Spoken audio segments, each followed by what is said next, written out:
Je suis particulièrement heureuse de vous retrouver ce matin, mesdames et messieurs. La raison, je ne sais pas, je suis juste débordante d'énergie. Un plaisir de vous retrouver. Bonjour à tous. On parle d'une affection longtemps restée tabou sous nos cieux. À chaque fois qu'elle est présente, on pense que c'est dû à la femme. L'infertilité masculine, c'est exactement le sujet du jour, mesdames et messieurs. Et nous avons convié un expert ce matin pour nous expliquer tous les contours de l'infertilité masculine et pourquoi pas nous dire pourquoi elle est restée longtemps sujet tabou sous nos cieux. Et je vous présente mon invité. Il s'agit de Dodi Magloire-Yévi, professeur agrégé d'urologie andrologie. Bonjour, docteur professeur. Bonjour. Vous allez bien? Oui, ça va très bien. D'accord. Nous parlons d'une affection très intéressante. Oui, l'infertilité masculine. Peut-être que c'est à cause de ça que je suis heureuse. Je n'en sais rien. Bonjour Nadège. Bonjour Angèle. Ça va? Ça va bien. On ne vous voit pas encore. Je vais vous dire bonjour jusqu'à ce qu'on vous voit. Ah, on vous voit enfin. Bonjour Nadège. Bonjour Angèle. Ça va? Ça va bien. D'accord. Bonjour à toute l'équipe qui nous accompagne encore ce matin. C'est toujours un plaisir de vous savoir de l'autre côté. Restez dans l'ombre et puis on ne vous voit pas. Je fais un coucou à Nestor, à Jean-Marie, à Lucrèce, celle à qui supporte souvent les interdits de mes conducteurs. Allez, Nadège. Bon, ça, c'est un coucou spécial ce matin. Je vous ai dit, je suis heureuse. Le mot du jour. Bien, pour aujourd'hui, pour faire plaisir aux téléspectateurs et à toi-même d'ailleurs, nous ne parlerons pas d'un mot du jour, on parlera d'un groupe de mots qui fait déjà notre thématique. C'est l'infertilité masculine, qui se définit par une anomalie dans la production de spermatozoïdes par les testicules ou de leur mobilité dans les voies génitales masculines. Voilà. Ah, c'est le groupe de mots. C'est le groupe de mots. Ah, vous êtes taiseux ce matin. Hein? Bon, le médecin va approfondir puisque c'est son rôle. Docteur, avant que je ne vous pose la question concernant notre thématique, c'est quoi l'urologie et l'andrologie? J'entends souvent parler de ça, mais vous allez présenter cela aux téléspectateurs pour qu'ils comprennent un peu le casting qu'on a fait ce matin par rapport à la thématique. Disons que l'urologie est la spécialité médico-chirurgicale qui s'occupe des affections médico-chirurgicales des reins, des urétères, de la vessie, de l'urètre, pour ce qui est de l'appareil urinaire, de la prostate, des testicules, des canaux déférents et de la verge, pour ce qui est de l'appareil génital masculin. Mettons que la prise en charge des affections de l'appareil urinaire, qui est bien sûr présent chez la femme et chez l'homme, c'est l'urologie. C'est l'urologie. Alors que l'andrologie s'occupe des affections de l'appareil génital masculin. Alors, nous nous occupons, si vous voulez, des affections de l'infertilité masculine, de l'impuissance masculine, des troubles de l'érection chez l'homme. Et nous nous occupons des fistules vésico-vaginales, ce qui fait de nous des experts de la chirurgie du vagin. D'accord. Donc, au fait, vous êtes un expert des appareils génitaux masculins et féminins. Et l'appareil urinaire génital, l'appareil urinaire féminin et masculin, et l'appareil génital masculin. D'accord. Voilà. Bon, en partie, appareil génital féminin, parce que nous nous occupons de la chirurgie du vagin. Vous avez une certaine aisance à le dire que... Bon. D'accord, allez, docteur, on parle de l'infertilité masculine ce matin. Bon, la première question, c'est de comprendre déjà ce qu'est l'infertilité avant d'adjoindre cela à celle masculine. Ok. L'infertilité masculine se définit comme l'incapacité pour un homme d'être auteur d'une grossesse après 12 mois de rapports sexuels complets, fréquents et réguliers et non protégés. Je vais expliquer chaque mot. Rapport sexuel complet, c'est de bout en bout. Il ne faut pas sauter sur la femme, il faut la préparer, suivre toutes les étapes, aller jusqu'à l'éjaculation dans le vagin. Ça, il faut suivre toutes ces étapes-là. Fréquent, c'est 3 fois par semaine. Régulier, c'est toutes les semaines. Et non protégé, c'est qu'on n'utilise aucun moyen de contraception, que ce soit les préservatifs, que ce soit les pilules, pour empêcher la conception. Donc, il faut que toutes ces conditions soient réunies dans un contexte de vie en couple pour qu'on puisse parler d'infertilité masculine. D'accord. Donc c'est l'incapacité, c'est ce que je retiens. Oui, pour un homme d'être auteur d'une grossesse. Voilà. Et cette incapacité, elle est due à quoi? Il y a plusieurs causes qui peuvent être définies. Si vous voulez, on aborde déjà les causes. Sinon, j'aurais aimé qu'on explique comment survient la conception à partir de l'homme. Alors, donc, comment est-ce que l'homme devient auteur d'une grossesse? Il faut dire que pour être auteur d'une grossesse, il y a quelques conditions qui doivent être réunies. Premièrement, l'homme doit disposer de sécrétions hormonales. Donc, l'hypophyse et l'hypothalamus vont sécréter des substances qui vont être utiles au fonctionnement des testicules. Ah, c'est dans le cerveau. C'est dans le cerveau. L'hypophyse est au niveau du cerveau. Donc, notamment la FSH et la LH, qui sont des substances qui vont agir à distance sur les testicules pour stimuler donc, la production de ces cellules germinales masculines qu'on appelle les spermatozoïdes. Alors, donc, stimulés donc, par ces sécrétions au niveau du cerveau, les testicules vont produire les spermatozoïdes, qui sont les cellules avec lesquelles l'homme va contribuer à la formation de l'œuf humain, pour le dire simple.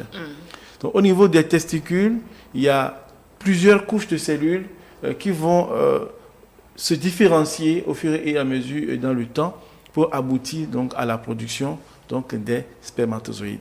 Les spermatozoïdes, une fois produits, vont être transportés des testicules dans les épididymes, qui sont des petits magasins accrochés aux testicules. Et ces magasins vont se vider pendant les rapports sexuels. Pendant les rapports sexuels, donc, les spermatozoïdes vont quitter l'épididyme. On a deux testicules qui sont appendus au périnée, derrière le pénis. Et donc, ces spermatozoïdes vont quitter les testicules pour aller dans les épididymes. De l'épididyme, ça va remonter jusqu'à la prostate via des canaux dits différents. C'est de tout petits tuyaux très fins, comme des spaghettis, qui vont, par spasme, faire progresser les spermatozoïdes, donc les testicules, dans la prostate. Après ce long voyage, les spermatozoïdes vont rentrer dans la prostate par le dos de la prostate, où il va se trouver des glandes qu'on appelle les vésicules séminales. Oui. Ces vésicules séminales vont sécréter une substance qui vont s'ajouter aux sécrétions prostatiques pour former le sperme. Donc, le sperme n'est rien d'autre que les spermatozoïdes plus la sécrétion au niveau des vésicules séminales, au niveau de la prostate. Donc, le sperme donc, va être emmagasiné dans les chambres de la prostate. Et pendant les rapports sexuels, la prostate va se contracter pour chasser avec une grande vitesse, 45 km/h, le sperme dehors. Et supposer que c'est au cours des rapports sexuels et non au cours d'une masturbation, le sperme va donc être déposé sur le col de l'utérus de la femme. Et au niveau du col de l'utérus de la femme, puisque vous êtes femme, vous allez savoir qu'en période de fertilité, il y a un liquide gluant transfluide clair qui est au niveau de la glaire, au niveau du col de l'utérus, qu'on appelle la glaire cervicale. Oui.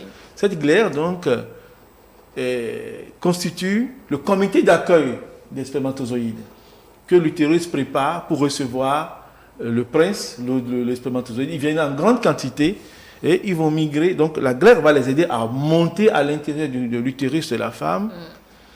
Et en montant, ils vont rencontrer l'ovule, la princesse. Alors, donc, le spermatozoïde le plus virulent va donc pénétrer l'ovule et le prince et la princesse ensemble vont former un œuf royal. C'est cet œuf-là qui va se développer avec le temps pour donner des journalistes, des présidents, des ministres, des professeurs, etc. Donc l'homme va participer à la reproduction humaine par tous ces phénomènes. Et c'est lorsqu'il y aura un problème à un certain niveau, à une certaine étape de toutes ces procédures que je viens de décrire, que l'homme sera infertile. D'accord. Pourquoi certains, parce que vous avez dit spermatozoïde le plus virulent, et c'est ce qu'on entend toujours. Pourquoi il y a un toujours plus virulent? Pourquoi j'ai été virulent? Oui, parce que il peut y avoir plusieurs spermatozoïdes qui sont virulents, mais un seul arrive à entrer dans l'ovule. Un seul arrive à entrer dans l'ovule. C'est fait comme ça, en fait. C'est fait comme ça, oui. Donc, il n'y a jamais des cas où deux entrent. Non, ça peut arriver. Des cas rares. C'est des cas rares, ça peut arriver, mais c'est des cas rares. Et les jumeaux proviennent de là. Il y a donc, on va vous parler. Les jumeaux, c'est deux différences spermatozoïdes. Je deux pense que c'est à la division de la ça cellule. peut être le même spermatozoïde, comme ça peut être deux différents spermatozoïdes. La femme peut ovuler, peut avoir deux ovules, ou peut être fécondée par, l'ovule peut être fécondé par deux spermatozoïdes, si c'est deux qui rentrent, mais c'est un qui rentre généralement. L'œuf va se diviser et chaque œuf à l'intérieur, chaque jumeau va se développer séparément, dos à dos dans le même œuf. Donc on aura, selon le cas, des jumeaux qui seront vrais, des jumeaux qui seront faux. Et des jumeaux de pères différents aussi. Jumeaux de pères différents. Bon, c'est décrit, mais ça existe, non? Ça peut arriver ici, si la femme fait une double ovulation et qu'elle a deux contacts séparés et que, entre-temps, l'œuf n'a pas été fécondé par le premier, le second va le féconder. Et ça peut arriver, mais vraiment, c'est tiré par les cheveux. D'accord. Alors, docteur, vous avez décrit un peu le processus de production de ce liquide précieux, le prince l'avez-vous appelé. Donc, vous avez parlé de la prostate dans tout ce cheminement. Oui. Quel est son rôle concrètement? Le rôle de la prostate, c'est de sécréter une substance qui permet la vitalité des spermatozoïdes durant leur... De toutes petites cellules, sont toutes petites. Donc, elles n'ont pas besoin d'un grand espace comme vous et moi. Donc, la prostate est déjà un grand logis pour ces spermatozoïdes qui ont besoin d'être nourris, d'être protégés contre les infections. Et les sécrétions donc, qui ont été programmées au niveau des vésicules séminales, au niveau de la prostate, vont contribuer à faire vivre ces spermatozoïdes durant leur séjour à l'intérieur de la prostate et durant leur parcours jusqu'à la rencontre de l'ovule. Bien sûr, je vous ai dit tantôt que la glaire cervicale contient des substances qui prennent le relais dès que les spermatozoïdes arrivent au niveau du col de l'utérus de la femme. Oui. Et c'est la prostate qui fait chasser, vous savez. Le sperme ne sort jamais à une douce vitesse. C'est 45 km/h. Ça va très vite parce que c'est programmé ainsi pour que le sperme, à cette vitesse-là, au cours des rapports sexuels, puisse se déposer directement sur le col de l'utérus de la femme, qui est l'entrée du grand palais. Voilà. D'accord. La prostate, il y a des gens qui vivent sans. Ça veut dire qu'ils ils deviennent systématiquement infertiles. Oui, lorsqu'on vous enlève la prostate, vous ne pouvez plus faire des enfants. Sauf si, aujourd'hui, la technologie est beaucoup avancée. Même si on vous enlève la prostate, vous pouvez faire des enfants. Si on va prélever vos testicules, au niveau des testicules, on prélève les cellules germinales, ces spermatozoïdes, on appelle cette technique l'ICSI.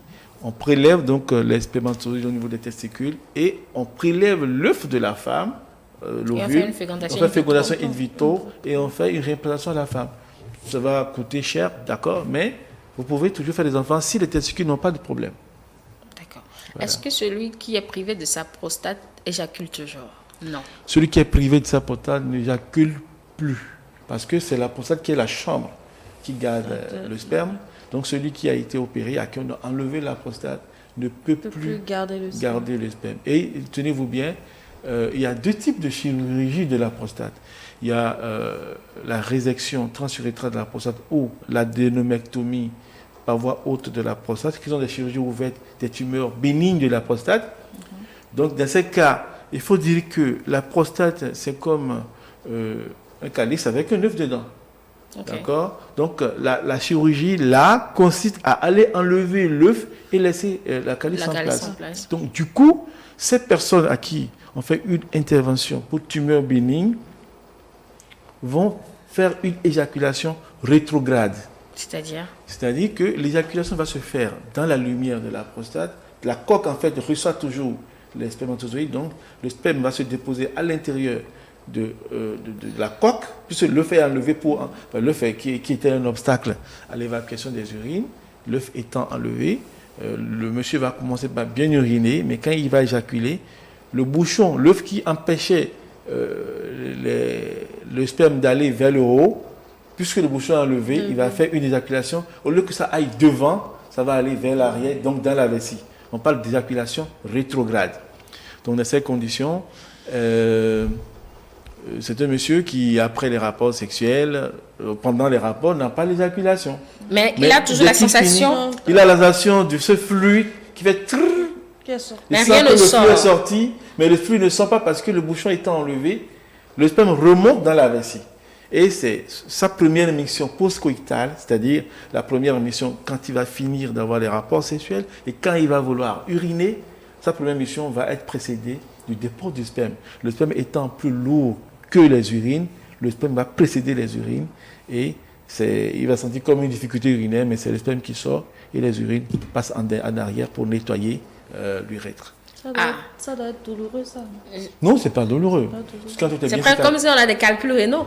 Les calculs rénaux, c'est encore C'est autre chose, oui, je sais. J'ai dit c'est presque comme, parce que les calculs rénaux, c'est des trucs. Les calculs, il y a des vrais cailloux. Oui, des cailloux, bon, pas trop gros. Hein, aussi. Oui, il y a des très gros cailloux. Quand vous allez m'inviter pour parler de la vestiaire, vous avez des gros calculs que j'ai enlevés, les derniers que j'ai sur moi au bureau. Je peux vous les apporter. Bon, ça, c'est une parenthèse. J'ai juste oui. voir la difficulté. Non, quand on vous opère, vous n'avez pas de difficulté pour uriner. Vous urinez normalement. Et c'est l'objectif de l'intervention d'ailleurs que nous faisons, c'est de vous permettre de bien uriner. Parce que lorsque vous n'urinez pas bien, vous allez vous exposer à d'autres complications que nous voulons éviter. Voilà pourquoi nous allons vous opérer. D'accord. Ok. Alors, puisqu'on parle de l'infertilité masculine, venons-en aux causes pour comprendre mieux la chose. Oui, voilà. Parlons des causes. Il y a des causes prétesticulaires. Donc, on avait dit que voilà, les hormones vont intervenir.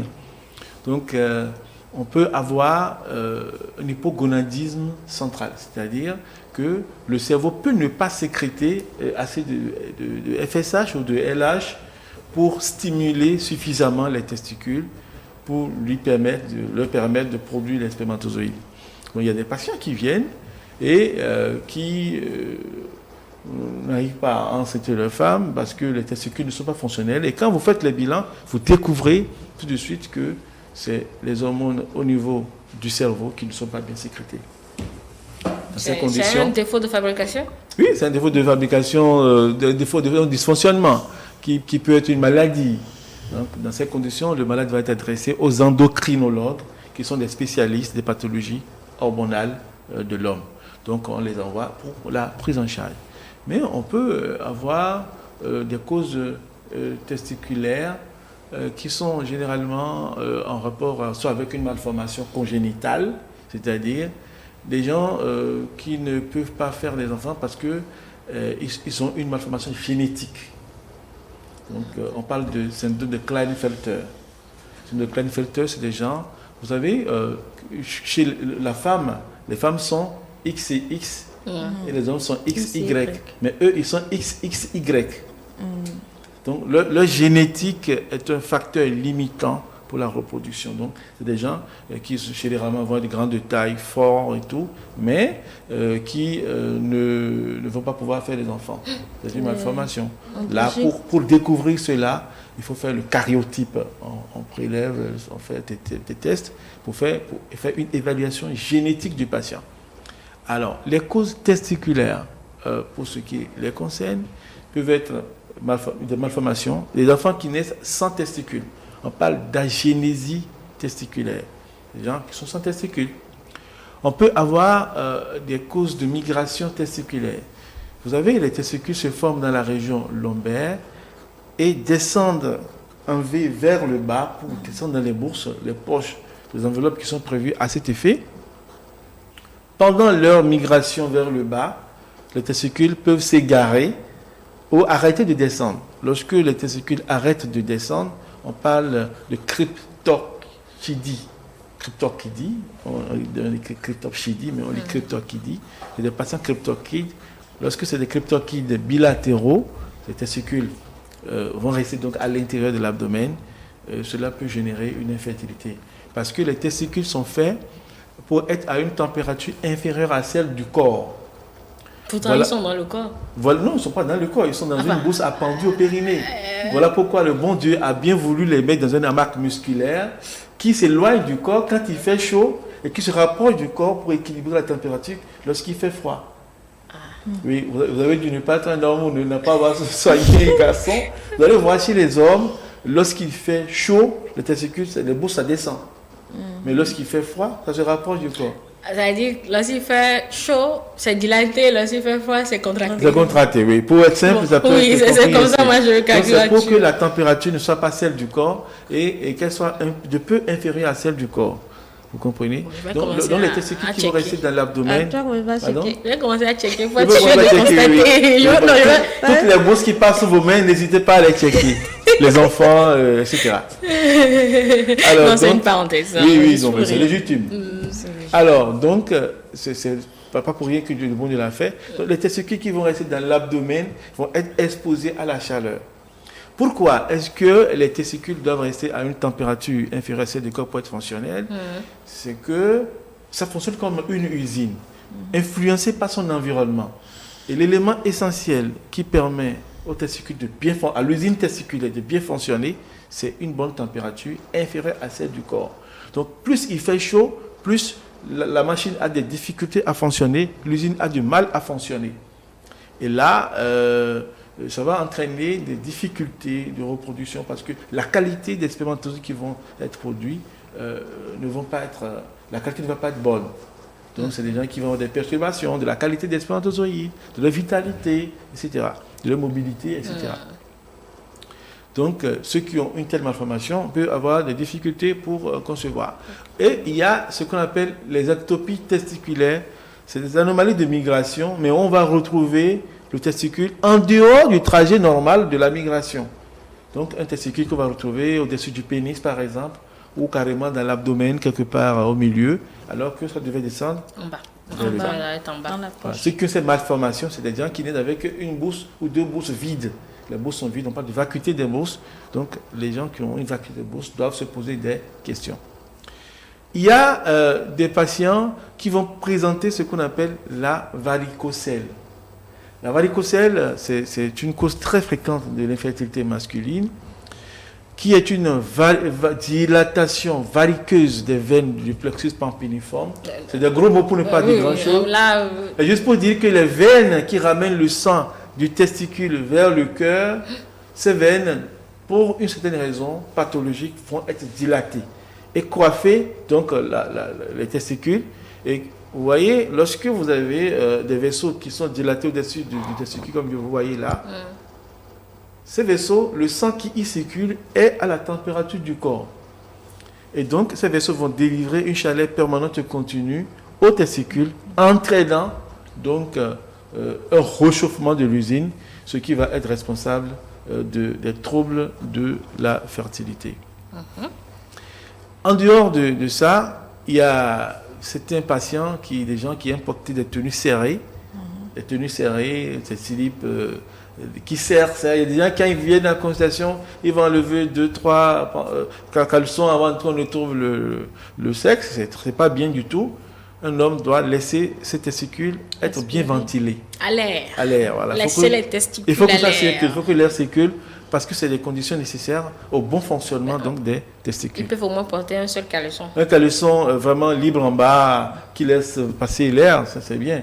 Les pantalons serrés, c'est pas bon pour la santé testiculaire par exemple. Voilà. D'accord. C'est des exemples que nous avons souvent notés. Donc, ça c'est les causes locales au niveau testiculaire. Mais la grande cause, c'est les causes infectieuses. Les infections sont les grandes causes de testiculaire, de l'infertilité. Quelqu'un qui se met à avoir une douleur testiculaire avec une fièvre et qui ne dit rien, c'est quelqu'un qui va être exposé à l'infertilité parce que l'infection peut abîmer l'usine de production des spermatozoïdes. Donc ceux qui font les infections, au lieu d'aller voir des médecins pour bien se faire prendre en charge et qui se contentent des traitements parallèles, voilà, j'ai pris tel médicament quand j'avais eu mal et on va prendre en désordre, c'est des gens qui ne traitent pas bien leur infection et du coup détruisent leurs testicules et plus tard vont avoir des difficultés de fertilité. Voilà. Et parmi ces infections, je voudrais attirer l'accent sur une infection qui peut passer sous silence, surtout lorsqu'on est enfant, c'est l'oreillon. L'oreillon qui est une parotidite généralement unilatérales ou bilatérales. C'est des glandes salivaires qui sont derrière, sous le menton là, derrière, dans l'angle là. Et ces glandes-là vont se dilater et ça prend du volume. Et généralement, dans notre culture, on vous dira d'aller prendre des nids de guêpes et de passer, voilà. Mais ça ne suffit pas. Parce que chez les garçons, cette infection peut se disséminer aux testicules et entraîner une destruction carrément des testicules. C'est quoi? Elle est dans le sang, l'infection? Oui, c'est une infection virale. Pas dans le sang, ça atteint les testicules. Et je voudrais exhorter les parents, si vous avez des garçons qui font une telle infection, l'oreillon, il faut aller voir un médecin pour prendre un bon traitement. Comme ça, vous garantissez que votre fils n'aura pas de problème plus tard. D'accord.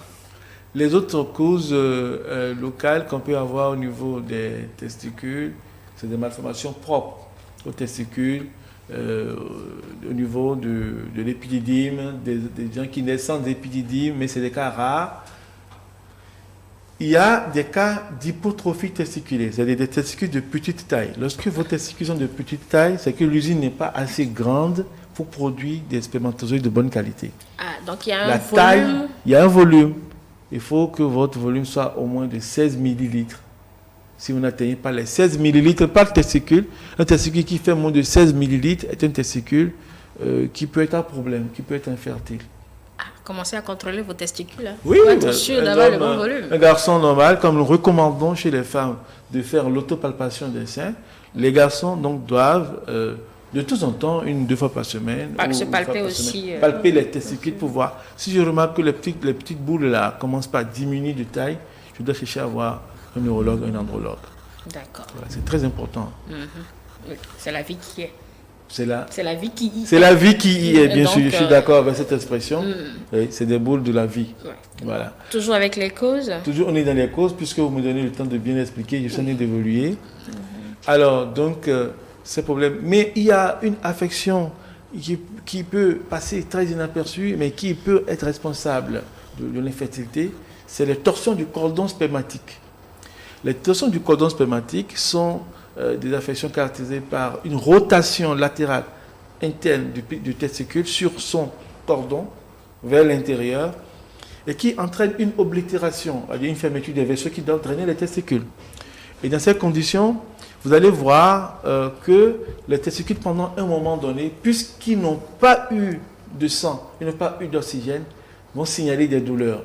Donc, les gens qui ont des douleurs testiculaires, de temps en temps, dès que ça tourne d'un côté, ça fait mal, ça se détord, la douleur disparaît. Ça se tord, la douleur survient, ça se détord, la douleur... Donc ces gens-là qui ont des douleurs testiculaires sporadiques, épisodiques, récurrentes et presque permanentes parfois, les gens qui vont voir leur testicule s'hypotrophier, s'atrophier progressivement. Donc leur testicule peut devenir tout petit avec le temps. Parce qu'ils n'ont pas pu faire le diagnostic, ils n'ont pas été voir un médecin signaler cette douleur testiculaire. Lorsque vous avez mal au testicule, c'est pas fait pour faire mal. C'est pas fait pour faire mal. Donc, quand ça fait mal, il faut aller voir l'andrologue. Et après vous avoir examiné, on posera le diagnostic de subtension testiculaire et on décidera de vous réaliser une fixation testiculaire pour empêcher les testicules de tourner sur eux-mêmes. Parce que si les testicules meurent, vous risquez de devenir infertile. Okay. Bon, maintenant, les causes post-testiculaires. Qu'est-ce que après les testicules peuvent donner? C'est des problèmes, les infections généralement, les prostatites, les urétrites, les infections urinaires, d'accord, les rapports sexuels non protégés avec des personnes suspectes, etc. Lorsque vous avez des brûlures missionnelles, vous voulez uriner, ça brûle, vous avez un écoulement. Pardon? La chaude de pisse. Oui. Lorsque vous avez la chaude pisse, il faut aller voir un médecin. Vous vous levez un matin, vous voyez un écoulement anormal au niveau de votre méa urétrale, allez voir un médecin. Vous voyez, vous touchez à votre testicule, ça vous fait mal, allez voir un médecin. Il y a aucune douleur testiculaire n'est normale. En fait. Aucune douleur testiculaire n'est normale. Elle doit être considérée comme dangereuse jusqu'à preuve du contraire, approuvée par un médecin. Voilà. Il y a une cause que j'ai notée récemment chez certains de mes patients, c'est l'hypogonadisme périphérique par masturbation chronique. Il y a des patients qui vont L'excès de la faire... masturbation, c'est ça? L'excès de la masturbation masculine entraîne une diminution de la taille des testicules et après une infertilité. Et vous avez dit tout à l'heure Diminution que de la taille du testicule, des deux testicules. Oui. Ah bon? Oui. Comment cela s'explique? Oui, parce que je vais vous expliquer, stimulés donc par la FSH et la LH, Oui. les testicules vont produire les spermatozoïdes, mais ils vont aussi produire une hormone qu'on appelle la testostérone, qui est l'hormone de la masculinité. Et cette hormone va être responsable du développement des caractères sexuels secondaires, la muette de la voix, développement du pénis c'est-à-dire pour avoir une taille normale, la poitrine qui est bien dégagée, la pilosité masculine qui doit être losangique au lieu d'être triangulaire à base supérieure comme chez les femmes, et les seins qui ne vont pas être comme chez la femme, etc. Donc tout ça va intervenir dans le déterminisme masculin de l'homme. D'accord? Donc les gens qui font une masturbation très régulièrement, qui ne font que ça tout le temps, parce qu'ils ont peut-être peur d'aborder les femmes, vont faire une extraction forcée. Les cellules qui sécrètent la testostérone sont des cellules qui sont au niveau du testicule. D'accord? Les cellules de soutien, les cellules de Sertoli, de Leydig, c'est des cellules qui vont intervenir. Et donc, on s'est rendu compte qu'à force de faire cette masturbation, on dessouche ces cellules-là, puisque vous forcez les spermatozoïdes à sortir alors qu'ils ne sont pas encore mûrs. Donc, vous détruisez les cellules souches et en détruisant les cellules souches, vous affaiblissez la sécrétion testiculaire qui constitue la testostérone. Donc, à la fin, puisque vous n'aurez pas de testostérone, votre testicule va devenir tout petit. Il y a des gens qui sont souvent grands de taille, parce qu'à force de faire ça, ils vont entraîner une stimulation trop élevée des hormones au niveau du cerveau. Et parmi les hormones, l'hypothalamus sécrète l'hormone de croissance qu'on appelle la GnRH. Et cette hormone de croissance, en grande quantité, va exagérer leur croissance. Ils sont grands de taille, c'est comme des géants aux testicules d'argile. Les géants aux testicules d'argile, parce que dès qu'ils sont petits, et là, ils deviennent infertiles. On a plein de cas comme ça qui arrivent en consultation. Et c'est quand vous les interrogez, vous leur demandez, mais écoutez, vous avez vous avez pratiqué la masturbation pendant combien d'années? Parfois, ils sont encore en train pendant qu'ils sont en couple, parce qu'ils ont pris l'habitude de le faire. Et voilà. Donc, c'est souvent difficile. Parfois, c'est difficile de corriger cela. Mais si on les découvre tôt, avec les traitements hormonaux, on corrige, on apporte ce qui manque et on arrive à corriger donc la situation. Ah, donc il faut noter, c'est pas fait pour vous décourager, mais l'excès de la important, masturbation l'excès de peut la vous masturbation, causer l'infertilité. Or, lorsque vous avez des rapports avec une femme, normalement, dans des conditions normales de pression et de température, en griffe, c'est ça ce qu'on nous a très appris. bien. Les sécrétions ne sont pas forcées. L'extraction des testicules n'est pas forcée. Donc, ça n'a aucune conséquence. Quand bien même on y va à l'excès, il n'y a pas de conséquences. Non, il n'y a pas de... Vous ne pouvez pas aller à l'excès dans la femme comme si vous faites de la masturbation. C'est pas pareil. Parce que la femme, il faut la préparer, il faut la mettre en condition, il faut qu'elle lubrifie. À moins que vous soyez... En la préparant psychologiquement. Psychologiquement, tout se prépare, voilà. Tout se complète. En fait, on ne va pas au sexe pour se satisfaire. Il faut aller au sexe dans l'objectif de satisfaire l'autre. Ce n'est que comme ça que vous faites bien les choses et que les choses se passent dans de bonnes conditions. D'accord. C'est bon pour les causes? Oui, mais il y a des autres causes dont je peux parler très brièvement. Les maladies comme le diabète, des facteurs qui vont favoriser la mucoviscidose, c'est une maladie génétique qui vont être responsables de l'infertilité. Mais il y a un aspect, et les facteurs environnementaux. Le stress, le fait d'être stressé tout le temps peut vous amener à ne pas être fertile. L'excès de stress, oui. L'excès de stress désorganise vos sécrétions hormonales et ça peut vous amener à ne pas être fertile. Et les facteurs environnementaux, je veux parler des engrais que nous utilisons pour nos aliments. Et surtout, on utilise les oestrogènes pour faire grandir les poulets Goliath.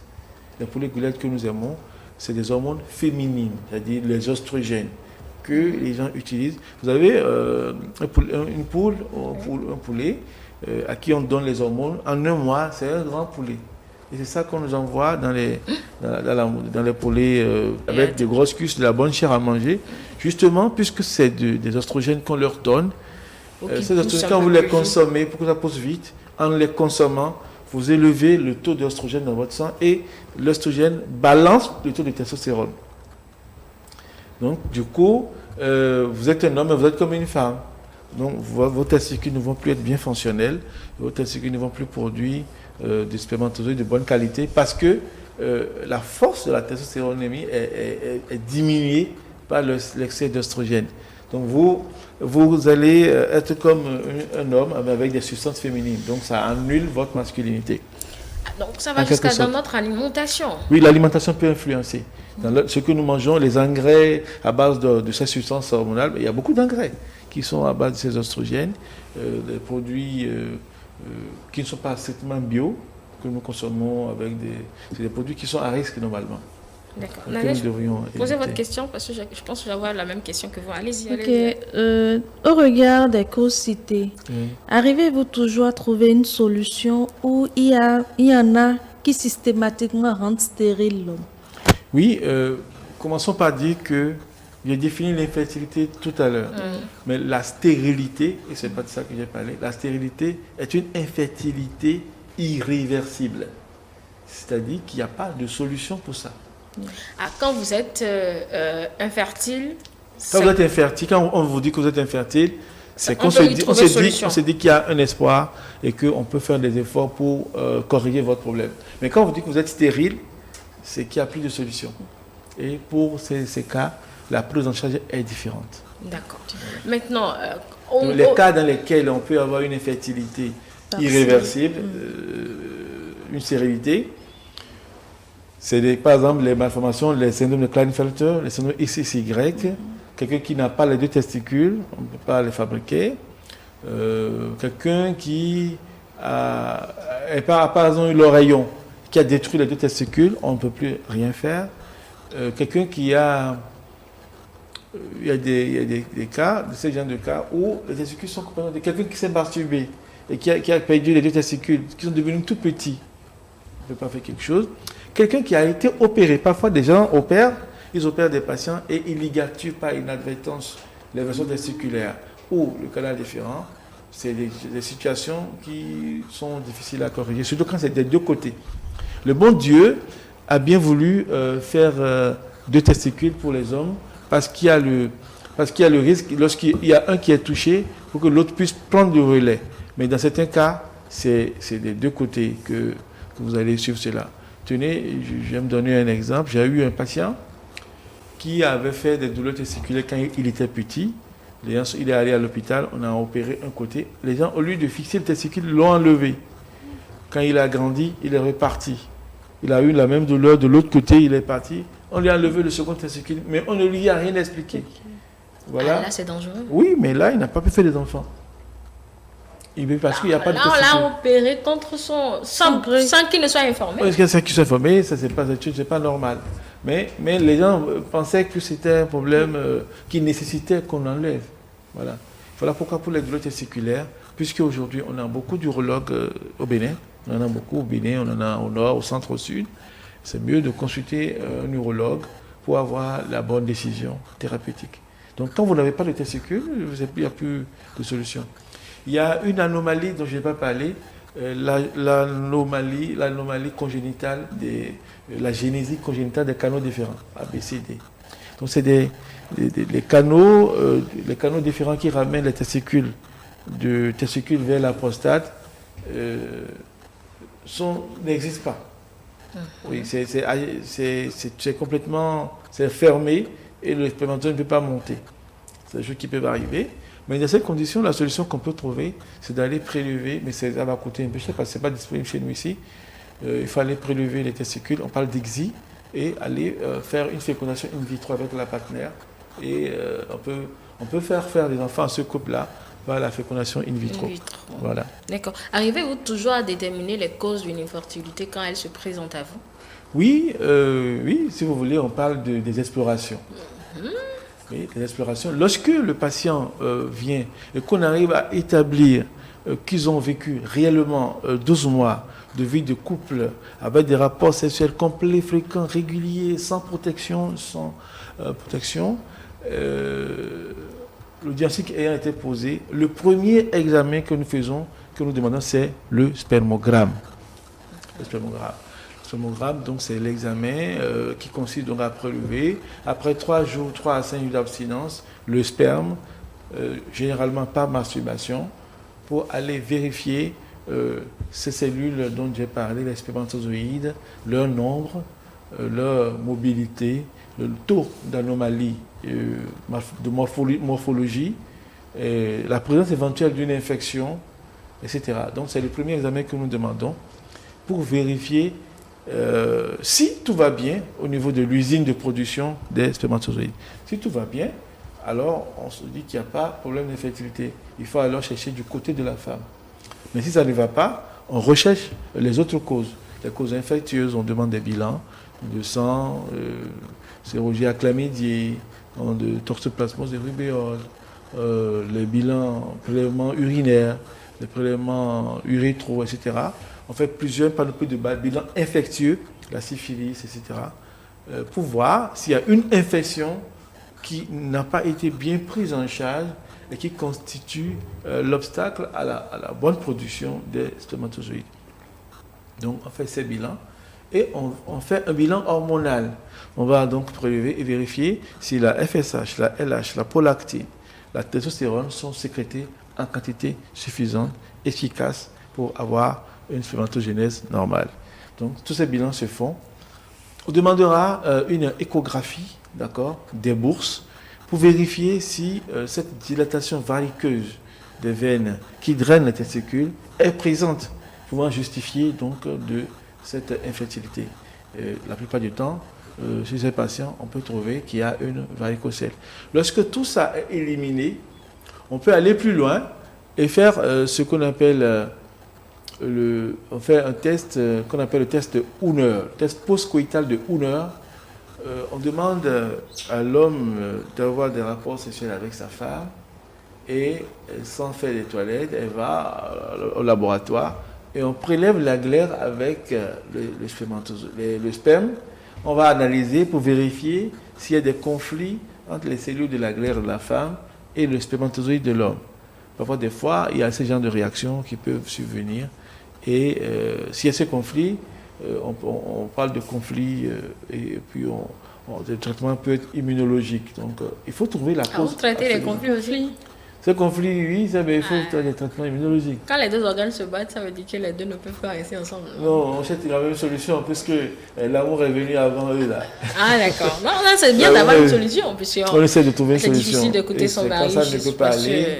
Ça ne peut pas aller là, voilà, on peut aller plus loin. Donc chaque fois, en fonction de ce que nous suspectons, on mettra un traitement adéquat. Si c'est un diabète qui n'est pas bien équilibré, on envoie chez l'endocrinologue qui va prendre en charge. Voilà. Donc on arrive donc à rechercher, si vous tombez sur du bon spécialiste, quel urologue, l'andrologue, on va rechercher donc la cause de cette infertilité et quand on la trouve, on mettra sous traitement. Et quand il n'y a pas de cause, on vous le dira. S'il n'y a pas de cause évidente, on vous le dira, parce que dans le couple en général, dans un tiers des cas, la cause de l'infertilité est d'origine masculine. Dans un tiers des cas, la cause est féminine. Et dans un tiers des cas, la cause est mixte, et de l'homme et de la femme. Mais on reconnaît que dans 10% en général, pour cette proportion, quand on dit un tiers, mettons 30%, 30%, et dans les 10% qui restent, il n'y a pas de cause. Parce qu'il n'y a pas toujours une cause, une explication pour les conséquences que nous vivons chez les patients. D'accord. Voilà. Alors, j'espère que j'ai pu répondre à votre question. Oui, vous avez répondu à votre question. Dans votre développement, je n'ai pas entendu certains mots qu'on entend souvent en matière d'infertilité masculine, mais je vais poser la question pour que vous y allez. Oui. Les types d'infertilité. Parce que moi, quand j'étudiais, j'ai entendu parler de... Infertilité primaire? Non, même pas. L'azospermie et tout ce que vous connaissez en mille. C'est les anomalies du spermogramme. Les anomalies du spermogramme. Mais puisque vous en parlez, on distingue d'abord, il faut dire, l'infertilité primaire et l'infertilité secondaire. L'infertilité est donc dite primaire lorsque le monsieur, le patient, n'a jamais été auteur d'une grossesse. S'il a déjà été auteur d'une grossesse quand il était élève ou entre-temps avec une femme, ils ont avorté, etc. Ou si l'enfant existe ou pas, ou s'il est marié et que c'est un nouveau mariage, on parle d'infertilité primaire. Mais s'il n'a jamais été auteur d'une grossesse, que ce soit dans sa jeunesse ou depuis qu'il existe, on parle d'infertilité. Pardon, lorsqu'il y a déjà eu un enfant, on parle d'infertilité secondaire, parce qu'il a déjà eu un enfant. Mais lorsqu'il n'a jamais été auteur d'une grossesse, on parle d'infertilité primaire, parce qu'il n'a jamais eu un enfant. Voilà. Mais des fois, vous tombez bien sur des cas où le patient, j'ai eu un patient par exemple, chez qui la femme lui a fait 5 enfants. Mais le monsieur n'a pas de testicules. Ah oui, ça c'est des cas que nous rencontrons. On pense bien que c'est dû probablement à la générosité sociale. Donc, bon, ça peut être aussi une entente entre deux. Hein? Oui, mais il faut quelqu'un pour l'assurer. Quelqu'un qui n'a pas de testicules. Qui a 5 enfants. Il doit savoir qu'il n'est pas fertile. Mais bon, voilà quoi. Donc, c'est chose qui peut arriver. On met ça sous le coup de l'entente. Hein. Donc, du coup, oui, le coup de l'entente, oui. Ça, ou générosité sociale. Générosité sociale, oui. Vous l'appelez. Parce qu'il y a des donneurs absolument, volontaires de sperme. Absolument, il y en a. J'en connais qui veut bien être donneur. Il veut bien donner partout, et c'est ça, l'arroseur. Oui. Alors, donc, c'est des cas. Donc, parfois, ça remet en cause la question de l'infertilité secondaire, parce que le monsieur va vous dire, voilà, quand il était sur le banc, c'était une fille, elle a avorté. Peut-être que c'était pas lui l'auteur de la grossesse. Ou bien même, il s'est marié, la femme qui est à la maison lui a fait 3-4 enfants. C'est déjà arrivé. Ou ils ont déjà un foyer, ils ont déjà eu 3-4 enfants. Il a voulu prendre une deuxième femme. Bon, voilà, la deuxième femme n'a pas compris la formule. Donc, elle ne tombe pas enceinte et c'est comme ça qu'il vient à l'hôpital. Et là, vous découvrez donc qu'il est infertile, donc il ne peut pas faire du tout des enfants. Et là, soit il décide de ne pas chercher à savoir pourquoi il a pu avoir des enfants de l'autre côté et tout va bien, et parfois il va chercher à savoir et vous tombez sur le poteau rose. Mais comment vous annoncez Donc, quand on vous demande des bilans, on vous apporte les résultats, on vous explique les résultats. C'est notre devoir en tant que médecin de vous expliquer les résultats. Pour quelqu'un qui dit qu'il a déjà eu des enfants. Oui, mais bon, on peut ne pas insister, mais on va lui expliquer que à l'état actuel, il ne peut plus être auteur d'une grossesse. C'est souvent, il y en a qui sont très curieux, qui peuvent chercher à savoir, et c'est en creusant qu'ils vont découvrir le poteau rose, comme je l'ai dit. C'est pas intéressant souvent. Parce qu'en disant, excusez-moi, à l'étape actuelle, c'est quand même... C'est une façon de dire, on ne sait pas ce qui s'est passé avant, mais maintenant, en tout cas avec les données que nous avons, vous ne pouvez pas être auteur d'une grossesse. Voilà. Donc maintenant, si vous voulez, quand on fait le spermogramme, quelles sont les anomalies qu'on peut découvrir? On peut en parler très vite si vous voulez. Alors, lorsque vous faites le spermogramme, l'objectif c'est d'évaluer la numération, d'abord d'apprécier le volume du sperme, sa présentation, son aspect macroscopique, c'est-à-dire comment est-ce que vous le voyez, vous le décrivez tel que vous le voyez. Et ensuite, vous faites une description cellulaire. Les spermatozoïdes, est-ce qu'il y en a? Quel est leur nombre? Quelle est leur mobilité? Quelle est leur vitalité? Et après, vous vérifiez s'il y a des anomalies morphologiques, parce qu'il y a des cellules qui sont des cellules spermatozoïdes, mais des spermatozoïdes incomplètement formés, qui ne peuvent pas être, dont on ne peut pas espérer être la source d'une grossesse. Alors, donc le volume normal du sperme doit être au moins de 1,5 millilitres. Lorsque c'est moins que ça, on parle d'hypospermie. Voilà. Donc, le nombre de spermatozoïdes doit être d'au moins 15 millions par millilitre. Et je voudrais attirer votre attention sur un fait. Lorsque moi j'étais étudiant, le nombre qui était normal pour la spermatogénèse, pour le sperme, c'était pas 15 millions. C'était combien? C'était 60 millions. Pourquoi ça a diminué? Oui, c'est pour dire que la fertilité de façon globale sur toute la Terre est en train de chuter à cause des phénomènes dont je vous ai parlé. Ah, d'accord. Les problèmes environnementaux, le stress, la chaleur. Vous allez voir que ces phénomènes sont devenus grandissants aujourd'hui dans la vie de tout le monde. Ce que nous consommons, les aliments, les médicaments, tout ça influence notre fertilité. Et c'est une remarque générale. Ce n'est pas seulement en Afrique, c'est partout sur la Terre que cela est constaté. Donc l'infertilité est devenue un phénomène général, autant chez la femme que chez l'homme. Aujourd'hui, avec 15 millions, l'OMS considère que vous pouvez être auteur d'une grossesse. C'est une moyenne établie sur la base de plusieurs études réalisées dans plusieurs pays dans le monde. Comment ça s'est fait, moi je suis curieuse. On a compté les... On compte les spermatozoïdes. Vous comptez? En fait, oui, quand on prélève le sperme, on compte. Vous comptez? On compte, bien sûr. Il y a des techniques pour évaluer le nombre. Au microscope. Au microscope, bien sûr. Microscope, oui, bien sûr, électronique. Compter 15 millions de spermatozoïdes? Oui, on ne va pas compter les 15 millions, mais on peut focaliser, on sait à peu près le champ qu'on prend quand on étale le sperme. On prend un champ au microscope qui nous dit à peu près combien de fois on a ce champ-là sur la lame. Ok. On va compter donc au niveau de la lame et c'est le nombre qu'on trouve là qu'on va multiplier par le facteur d'agrandissement. Ah, là, vous me rassurez. Donc, Si on doit compter 15 millions. Non, ils vont tous vieillir, les laborantins. C'est du travail. Si, ils vont plus stresser que les patients eux-mêmes. Oui, d'accord. Voilà. Donc, c'est ça. Et donc, du coup, on compte. Et puis, si vous avez un nombre de spermatozoïdes plus bas que normalement, on parle d'oligospermie. Le nombre de spermatozoïdes est inférieur à 15 millions par millilitre du sperme. Voilà. Ensuite, on va évaluer la mobilité des spermatozoïdes à la première heure, à la deuxième heure. Normalement, on estime que il faut que les spermatozoïdes mobiles soient d'au moins 60% à la première heure. Si c'est à 60%, on se dit que voilà, c'est bien. Donc, du coup, vous pouvez avoir des problèmes de mobilité. Lorsque les spermatozoïdes ne bougent pas bien, c'est inférieur à ce taux-là, on parle d'asténospermie. Cela veut dire que les spermatozoïdes sont fatigués. Asténospermie. Alors, donc, quand on parle d'asténospermie, c'est que les spermatozoïdes sont fatigués, donc n'ont plus la mobilité et la virulence qu'il faut pour aller plus loin et flécher donc l'ovule, et ça peut être un problème. Donc quand on a parlé d'oligospermie, on a parlé d'asténospermie, on parle oligo-asténospermie.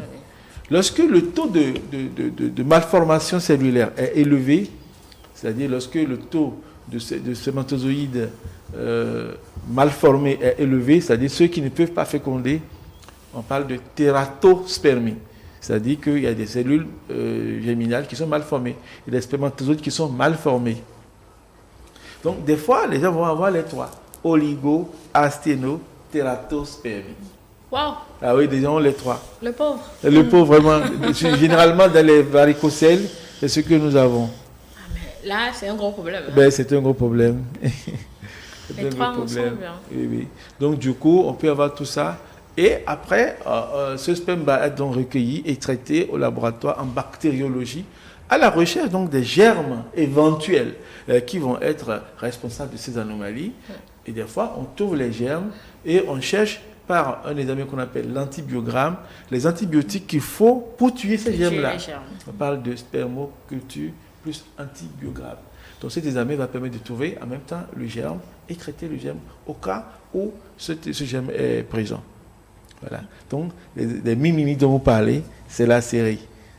C'est la série. D'accord. Voilà. Ok, donc c'est un peu ça. Nadège, posez d'abord votre question. Oui, docteur, tout à l'heure, vous avez parlé des tailles normales, des testicules, oui, des spermatozoïdes et du sperme. Que dire du pénis en lui-même? Oui, par rapport au pénis, là, on a des cas de micro-pénis, c'est-à-dire les pénis qui font moins de certaine taille chez l'adulte, d'accord, moins de 12 cm en érection, d'accord, chez l'adulte, c'est des micro-pénis. C'est des anomalies congénitales, généralement d'origine hormonale, qui peuvent survenir chez les hommes, dont nous sommes les spécialistes.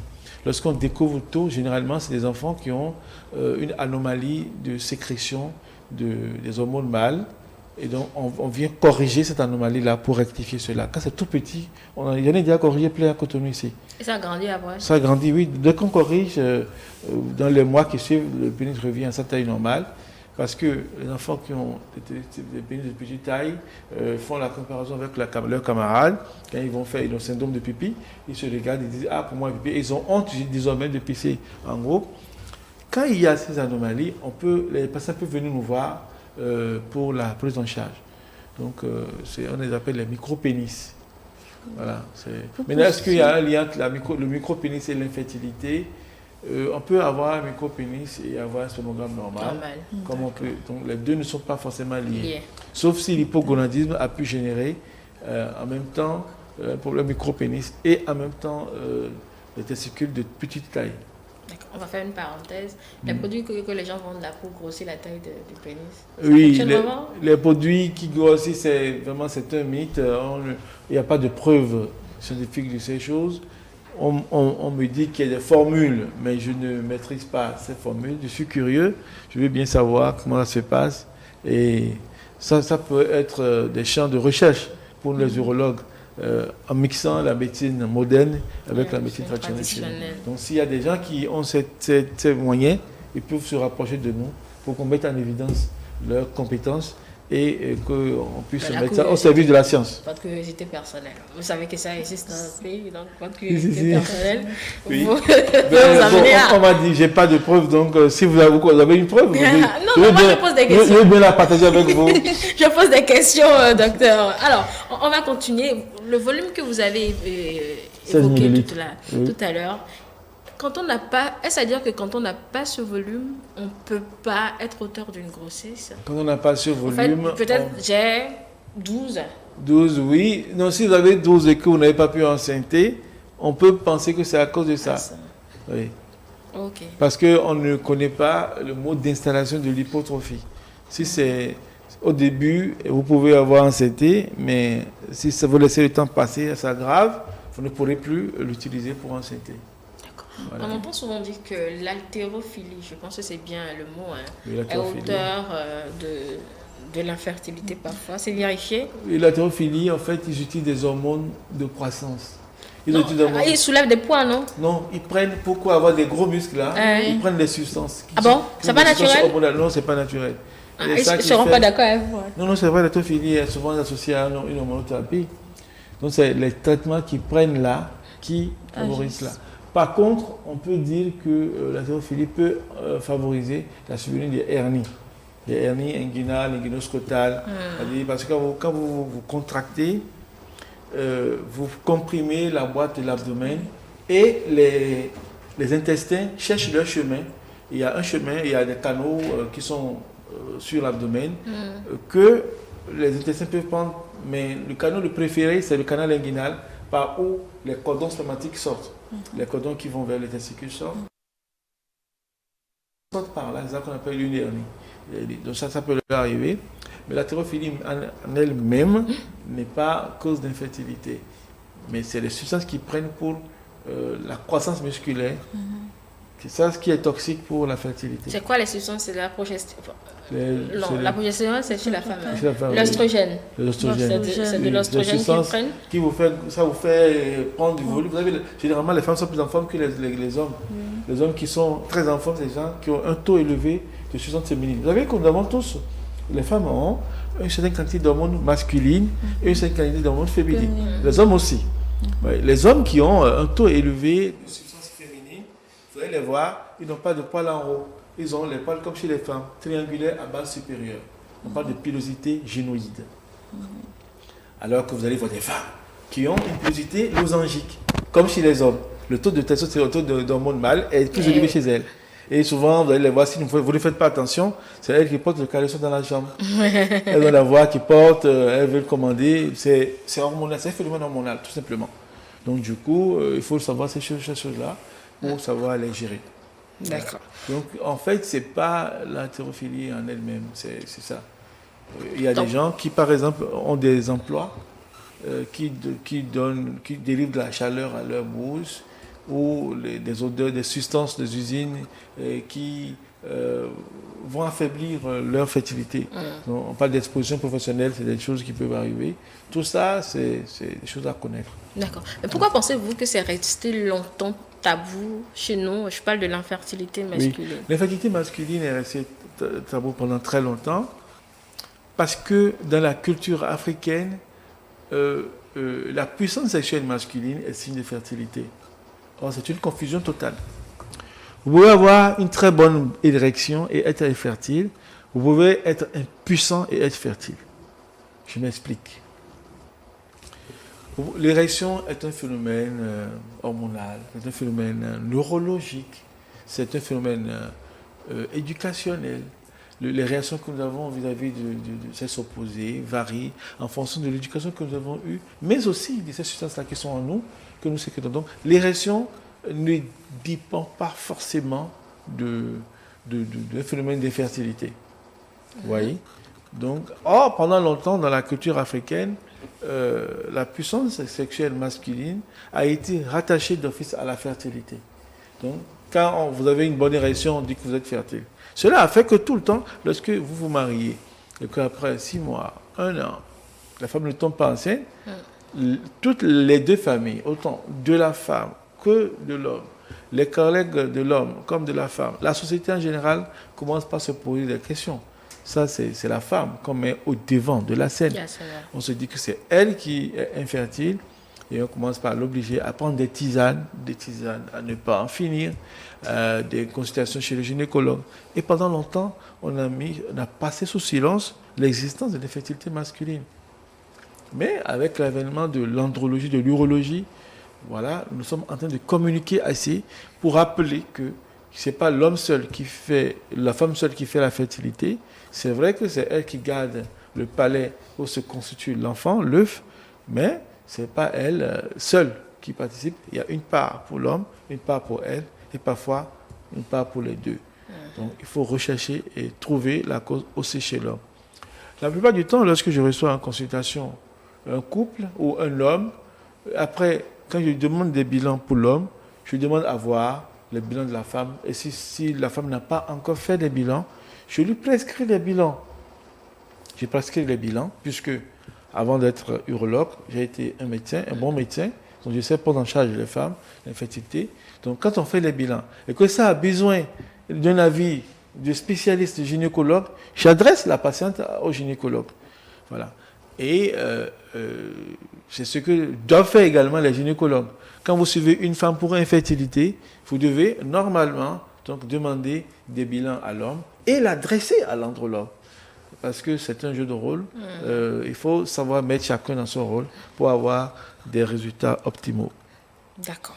Voilà. Vous avez parlé de l'excès de la masturbation chez l'homme qui peut être cause d'infertilité. Oui. Est-ce que l'excès chez la femme, parce que les femmes aussi se masturbent. Beaucoup, je sais. Bon, beaucoup, je ne sais pas. Mais la femme aussi se masturbe. Est-ce que ça a le même effet, l'excès chez la femme? Non, non. C'est pas le même effet. D'accord. Parce que la femme n'a pas... la femme, quand elle se masturbe, elle fait une lubrification vaginale. C'est ça, juste des contractions rythmées des muscles du périnée et qui se succèdent, qui sont synchrones à une sécrétion des glandes au niveau de la vulve. Et c'est ça qui donne la jouissance à la femme. Or, chez l'homme, la particularité, il faut sortir le sperme qui n'est pas une sécrétion ordinaire. L'ovule chez la femme est à l'intérieur et l'ovule ne sort pas. C'est chez l'homme que le sperme doit sortir. Voilà pourquoi l'homme est exposé. Par contre, la masturbation de la femme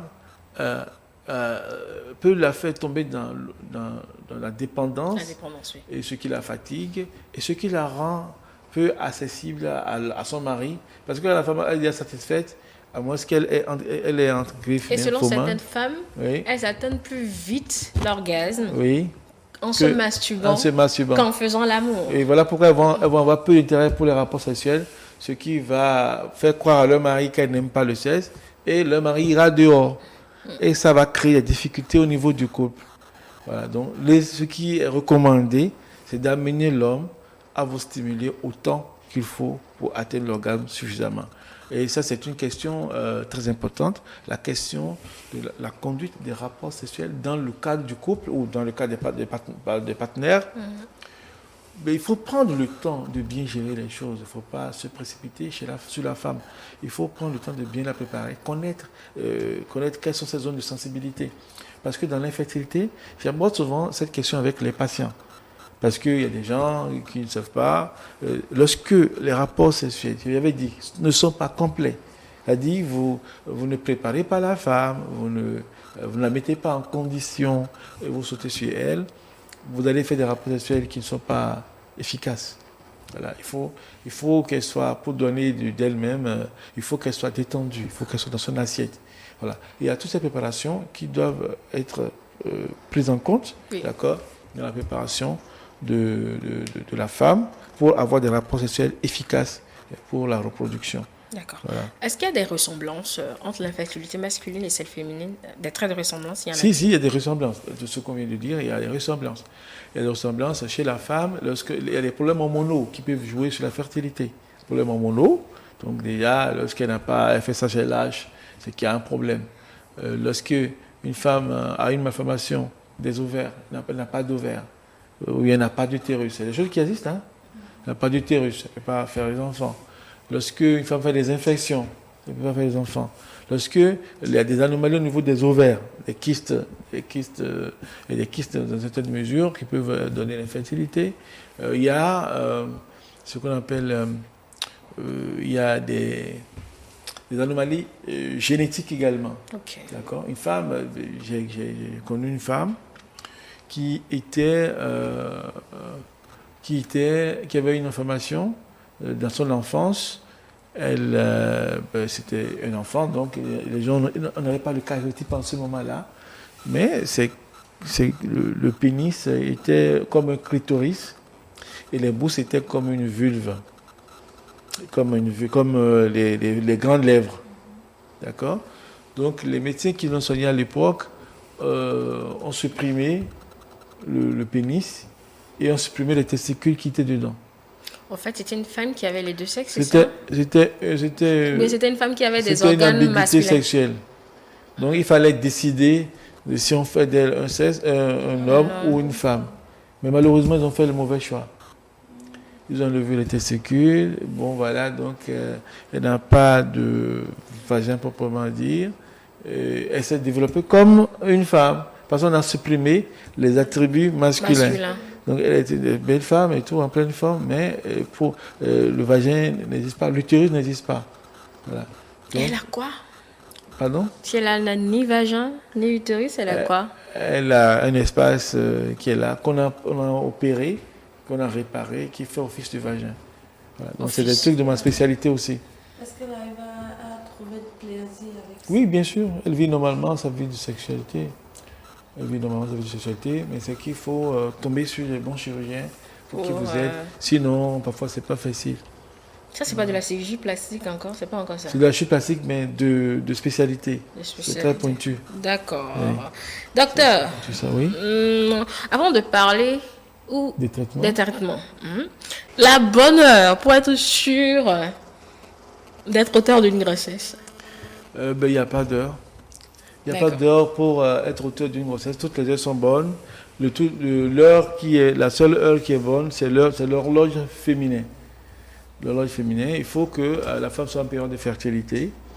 Lorsque la femme est dans sa période de fertilité, que ce soit à la douche, que ce soit à la cuisine, que ce soit le matin, le soir, à midi, à 1h, 2h, 3h du matin, 5 minutes maximum suffisent pour que vous tombiez enceinte. D'accord. C'est ça qui justifie qu'on ait beaucoup de grossesses non programmées. Si on vous dit dans quelles conditions ces grossesses-là surviennent et à quelle heure elles surviennent, vous comprendrez qu'il n'y a pas d'heure pour cette affaire-là. Affaire-là. Oui, Nadège, votre question. Il y a certains faits naturels ou appareils qui agissent naturellement sur la fertilité. Oui. Pouvez-vous nous en parler? Certaines affections, certains faits naturels. Les faits naturels. Oui, ou des appareils que nous avons l'habitude de côtoyer qui agissent. Qui peuvent agir sur des faits naturels, c'est l'exposition à la chaleur. L'exposition à la chaleur. Le téléphone, normalement, ne doit pas être dans les poches. Le téléphone dégage des ondes, d'accord, qui peuvent être nuisibles à la fertilité. D'accord. Soit masculine ou féminine? Oui, les deux. Les ovaires ne sont pas loin. Ça paraît bien caché, mais lorsque vous regardez le téléphone toujours proche, ces ondes peuvent détruire peuvent créer des problèmes. Souvent, on ne s'en rend pas compte parce que ce n'est pas évalué. Et j'avais parlé des problèmes environnementaux, les engrais que nous utilisons, que nous consommons, les boîtes de conserve que nous consommons, les produits de conservation de ces produits que nous consommons, le fait que nous ne vivons pas bio aujourd'hui, qu'on consomme un peu de tout ça peut influencer. Tout ça peut influencer. Et bon, en dehors de ça, les faits naturels qui nous éloignent de la fertilité, est-ce qu'il y en a d'autres vraiment? Je ne sais pas. Je ne savais pas. D'accord. À moins que ce soit des faits culturels, si vous voulez. C'est des choses culturelles qui peuvent Poser l'infertilité. L'infertilité, mais ça c'est expliqué par la culture. Par la culture, absolument. Si vous voulez, on peut parler des conflits dans le foyer liés à la fertilité. Les conflits, vous savez que lorsque la femme ne tombe pas enceinte, ou le couple étant mis ensemble ne trouve pas la grossesse, cela va générer une tension de façon spontanée entre le mari et la femme, entre le mari et sa famille à lui, entre le mari et sa belle famille, entre le mari et ses amis. Et ces pressions-là sont tellement fortes que le vivre ensemble du couple devient très difficile. C'est tellement difficile. Vous gérez aussi les conflits? Parfois, on est obligé d'aller au-delà. C'est ça. Dans ces conditions, quand vous voyez que la femme est toujours nerveuse, l'homme est toujours nerveux, et quand ils viennent à consultation, les deux ensemble, et se chamaillent devant vous, c'est qu'il y a un problème psychologique à régler. Donc, dans ces conditions, on procède à la psychothérapie. Il faut corriger cela. C'est notre responsabilité de le faire. Et si nous ne sommes pas capables de le faire, il y a bien des psychologues sur place vers qui on les adresse pour être accompagnés. Donc, c'est important de savoir que pour les conditions pour avoir une conception facile dans le foyer, c'est de vivre en harmonie avec son partenaire, dans la joie, toujours de gaieté, en toutes choses. Trouver des temps de loisirs, c'est très important. Et voilà, c'est une grande partie du traitement que nous allons aborder. Les types de traitements sont de plusieurs ordres. Il y a c'est en fonction en fait des résultats que nous avons. Lorsque il y a des traitements, des conseils déjà qu'on peut donner, on en a déjà parlé. Il faut faire éviter aux patients de porter des trucs trop serrés, trop chauds. Il faut leur faire éviter de s'exposer à la chaleur. S'ils travaillent dans une usine où ils sont à un poste, où ils sont exposés à la chaleur permanente sur leurs organes génitaux externes, il faut arrêter tout ça. Mais il paraît que trop de froid aussi, c'est pas bon. Non, quand il fait froid, le testicus s'équilibre. Ça s'équilibre tout seul. Il se met à sa température. Ça se rapproche du corps pour s'équilibrer. Chez la femme, c'est pas pareil. Chez la femme, Dieu a bien voulu décider de mettre les ovules à l'intérieur. Oui, donc, ils sont bien au chaud. À la température du corps, ça leur va bien. Donc, on ne les dérange pas. Voilà, donc c'est ça. D'abord ça, le traitement comportemental, c'est d'abord ça. Et il faut manger équilibré, avoir une vie saine, faire du sport, d'accord. Il y a, sur le plan des conseils, la correction des problèmes d'obésité. Lorsque plus votre indice de masse corporelle est élevé, plus vous êtes exposé à l'infertilité. Donc, on recommande donc de réduire, de trouver d'une façon, on va chez le nutritionniste pour rééquilibrer et on corrige. Vous savez pourquoi? Parce que lorsque vous êtes obèse, les graisses se constituent en une glande à part qui sécrète des substances qui nuisent à la fertilité. D'accord? Surtout chez l'homme. Hein. Chez l'homme, ces glandes-là vont sécréter des hormones presque féminines qui vont détruire le phénomène de la spermatogénèse, ce qui va être responsable donc, de l'infertilité. Donc, il faut corriger tout ça. D'abord, sur ce côté-là, alimentaire, sportif, correction de l'obésité, bonne régulation de l'alimentation, trouver du temps de repos, faire du sport, trouver des loisirs. Parce qu'il y en a qui ne s'amusent pas. Il faut, tout ça contribue à l'équilibre de l'homme. Hormis ces côtés, on revient maintenant lorsqu'il y a une anomalie, il faut traiter. Nous avons des médicaments que nous prescrivons à ceux qui ont des problèmes de fertilité, qui n'ont pas été objectivés pour nécessiter un traitement chirurgical. Il y a des vitamines, il y a des substances que nous prescrivons qui vont renforcer, qui vont, si vous voulez, être les éléments qui vont entrer dans la composition du sperme. Donc, à force de consommer cela sur 3 mois, 6 mois, cela améliore la qualité de votre spermatogénèse et donc de votre fertilité. Donc, il y a des médicaments que nous prescrivons. Mais certaines fois, on est obligé de faire recours à la chirurgie. La première chirurgie que nous réalisons au Bénin, que le taux le plus élevé dans les traitements, c'est la varicocèle. La chirurgie de la varicocèle. Donc nous allons opérer et nous coupons le circuit de ces veines qui sont dilatées pour empêcher cette délivrance de chaleur au testicule qui est responsable de l'hypofertilité. Donc du coup, il y a cette chirurgie que nous pouvons faire. C'est une chirurgie qui n'est pas très lourde, mais il faut s'y connaître, sinon on fait des bêtises et ça se fait. Bon, en dehors de ça, on peut être amené à fixer des testicules qui font mal. Quand les testicules tournent, on parle d'orchidopexie, on peut aller opérer pour fixer. Si on sait que ça va être une menace, ou c'est déjà une menace pour la fertilité, on va opérer. Des fois, c'est des malformations du pénis. Vous savez, il y a des pénis qui sont malformés. Au lieu que le méiage soit au niveau du bout apical, il va se retrouver sous la verge. C'est-à-dire que le malade urine en bas de son pénis. Ça ne sort pas par le bout. Vous convenez avec moi que dans le vagin, le sperme, au lieu d'aller directement sur le col, va tomber sur la paroi. Donc, c'est des gens qui ne vont pas pouvoir enceinte. Donc, parce que la vitesse de l'éjaculation sera plus la même. Ça sera pas la même. Et ça ne va pas se poser au bon endroit où la glaire attend. Donc, c'est des choses qui peuvent arriver. Donc, du coup, on peut corriger tout ça. D'accord ? C'est de la chirurgie pour réparer l'anomalie, d'accord, due à... Alors, en dehors de ça, il y a des anomalies de reperméabilisation des canaux déférents et tout ça. Il y a parfois des anomalies, des kystes funiculaires qui peuvent comprimer les vaisseaux. On peut aller opérer tout ça. D'accord. Voilà. Mais il faut savoir que ce n'est pas tout le temps qu'on a gain de cause. On fait tout ça, mais on n'a pas de résultat. On fait tout ça et pourtant...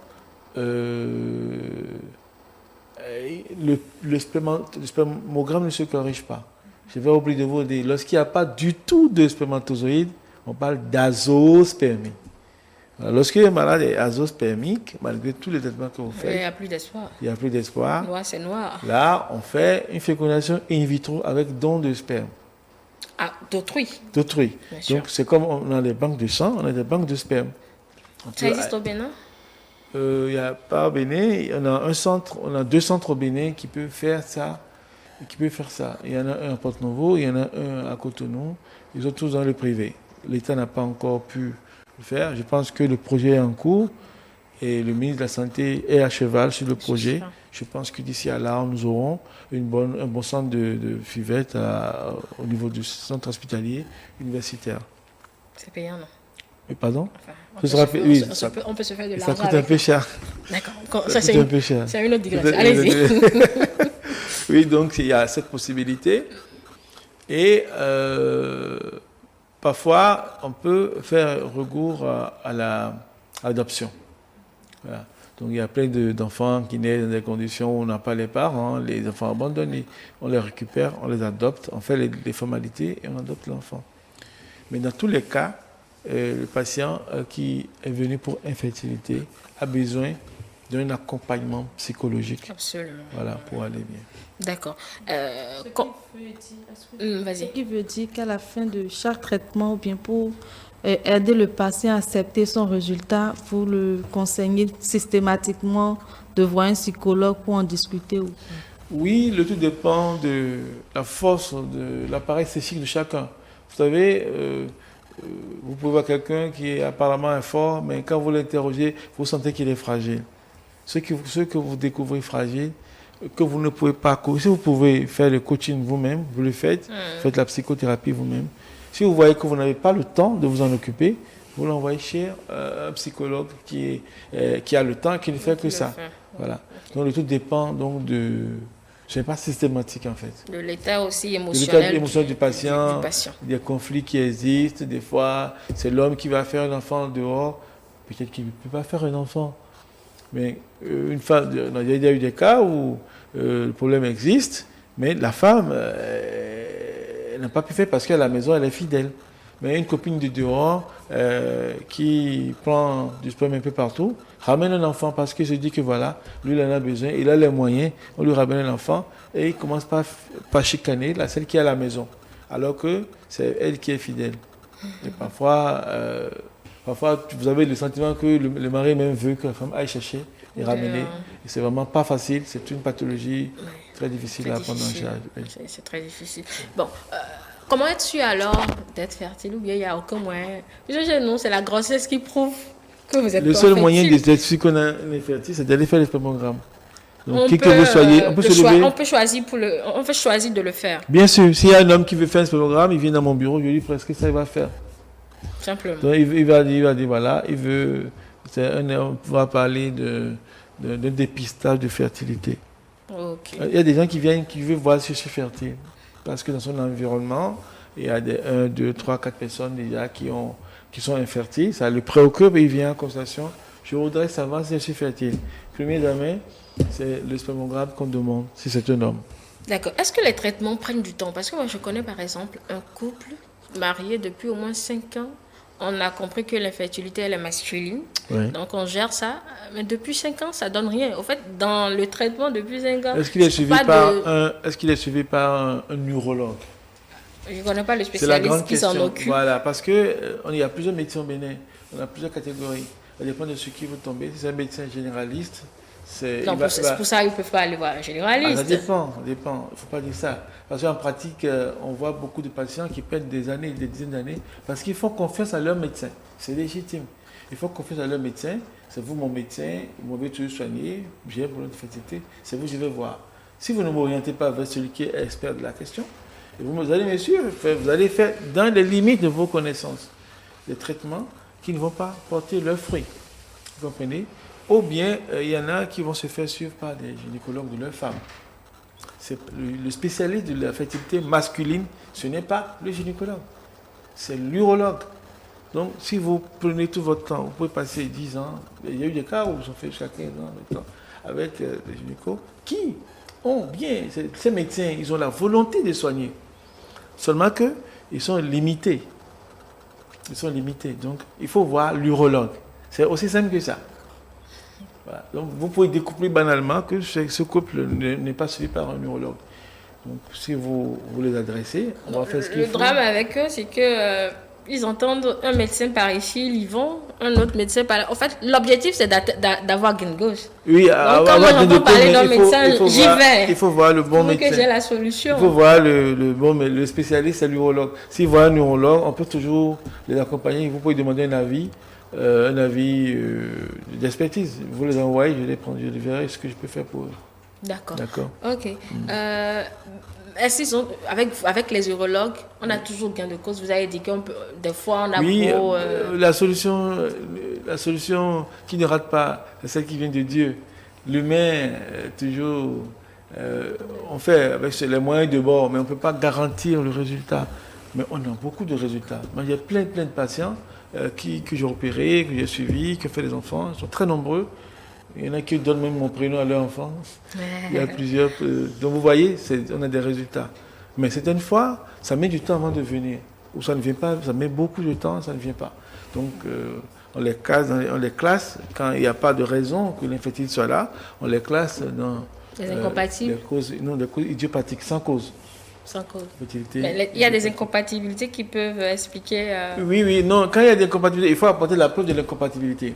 Une femme, par exemple, qui est de groupe négatif, O négatif, et qui a eu une grossesse avec un autre avant qui est O positif, et qui est résus positif, je veux dire, résus négatif, qui va tomber enceinte, et qui fait un avortement, et qui ne fait pas l'injection qu'il faut, anti-D, elle a des anticorps qui vont l'empêcher de faire des enfants. elle peut faire 1000 grossesses, elle va les perdre tous. Donc, c'est des cas qui existent dans nos sociétés où vous allez faire le bilan chez l'homme, vous n'allez rien trouver. Chez la femme, vous n'allez rien trouver parce qu'il faut aller rechercher ces corps humains-là avant de découvrir. Des fois, vous leur posez la question, elles vont dire qu'elles ne savent pas parce qu'elles ne veulent pas que le nouveau mari sache. Donc, du coup, c'est délicat. Il y a plus de ces cas-là qu'on ne peut pas être sûr, vous voyez. Donc, mais les chances qu'on trouve de bons résultats avec un neurologue sont plus élevées qu'avec n'importe quel autre médecin. D'accord. Et le cas que vous avez donné, quand vous trouvez le gène qui est la cause de cette... on traite l'infection, tout simplement. Oui. On fait une bonne antibiothérapie, on met des antibiotiques que le patient prend pendant plusieurs jours, 21 jours à un mois, avec des médicaments que nous ajoutons pour aider à la conception. D'accord. Oui. Merci beaucoup, docteur. Là, on est en train de finir. Nadège, c'est bon pour vos questions? Vous les avez épuisées? C'est bon pour ma question. D'accord. Je voudrais demander aux médecins, en dehors des hommes, les femmes peuvent également venir vous voir directement, c'est ça? Oui, on ne rejette pas. On peut recevoir les femmes aussi. On peut recevoir les femmes, il n'y a pas de souci. En fait, quand on parle d'infertilité, on s'occupe d'infertilité en général, mais plus spécialement chez l'homme. Et voilà. Donc, on est ouvert, on prend tout le monde, homme comme femme. D'accord. Oui. Merci beaucoup, docteur, professeur agrégé d'urologie, andrologie, docteur Dodi Magloire Yevi. Merci pour toutes ces précisions sur l'infertilité masculine. Mesdames et messieurs, voilà ce qui a été dit. L'excès de la masturbation masculine peut être cause d'infertilité. C'est un fait de société. Hein. C'est tout à fait juste. Hein. C'est un fait de société. Donc, et aussi, apprenez à palper vos testicules parce qu'il y a une taille qui est requise. Quand la taille n'y est pas, c'est que vous devez commencer par vous inquiéter. Et le spécialiste de la chose, c'est un neurologue. Donc, ayez la facilité d'aller voir un neurologue. Et il a dit quelque chose aussi d'important. Les testicules ne sont pas faits pour vous faire mal. Dès que vous avez une douleur aux testicules, consultez un médecin. De préférence, un neurologue pour être sûr d'être bien traité. L'objectif de cette émission, c'est de vous informer sur l'infertilité masculine. Cela a été fait. Nous aurons 5 minutes de jeu avant de passer à, bien évidemment, l'astuce mot du jour. C'est de petites questions. Toute petite question. Elle va jouer avec nous. On y va.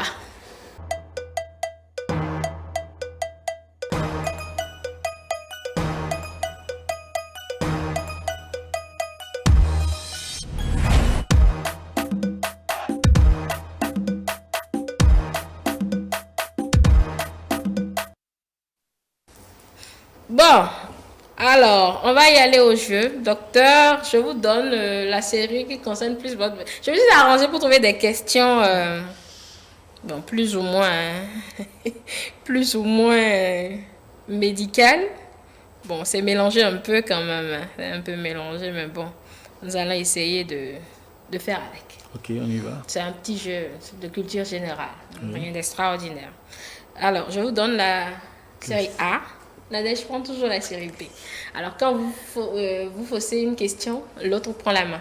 D'accord. Et continue la série jusqu'à aussi fausser. D'accord. Voilà. Première question de la série A. Comment appelle-t-on le réseau Internet hertzien sans fil? Des propositions des réponses qui sont à l'antenne. La TNT, le Wi-Fi, la FM ou l'USB. Je reprends la question pour vous, docteur. Comment appelle-t-on le réseau Internet hertzien sans fil? C'est facile, hein? Wi-Fi. Merci. Deuxième question. À combien de grammes équivaut 1 kilo? Même sans proposition, là, vous allez le trouver le doigt dans le nez. 1000 grammes. 1000 grammes. Merci. Troisième question. Grâce à quel minerai obtient-on l'aluminium? L'aluminium. Ça, c'est une question pour coller. Hein? Non, c'est pas une colle.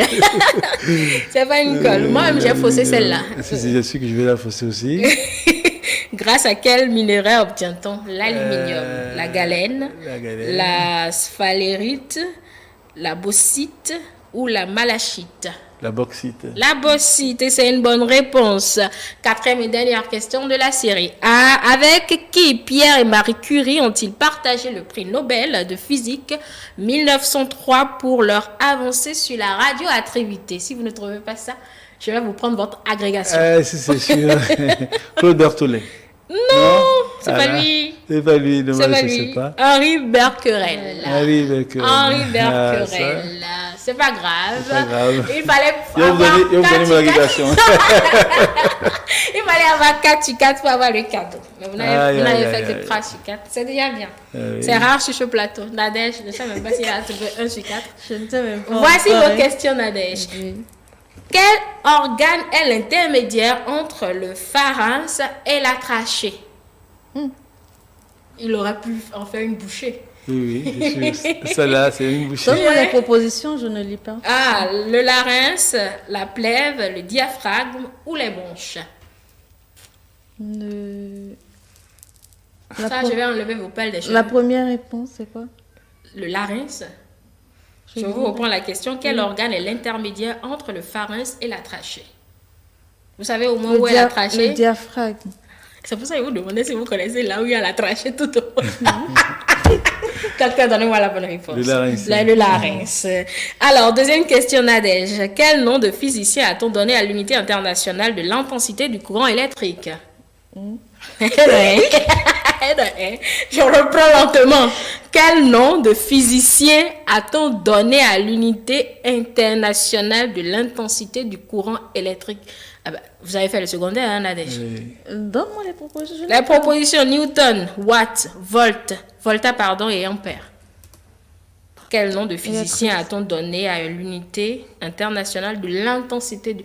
Enfin, en termes clairs, le courant est mesuré en quelle intensité? En ampère. Voilà, c'est tout. Sinon, le reste, c'est du français. Troisième question. En quelle unité mesure-t-on la quantité de données? Proposition. Hertz, octet, watt, joule. Quantité de données. Quantité de données.